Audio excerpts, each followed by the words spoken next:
Assalamualaikum warahmatullahi wabarakatuh.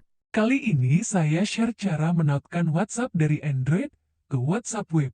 Buka web browser atau Google Chrome, ketik di pencarian web atau WhatsApp Web.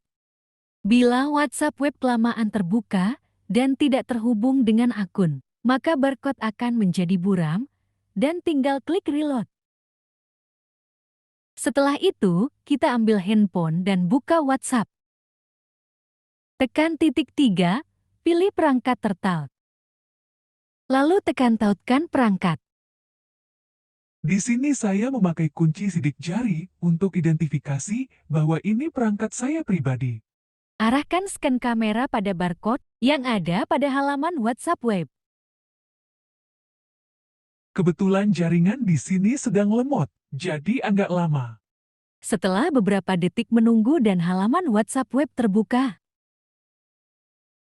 Terima kasih sudah menonton video ini.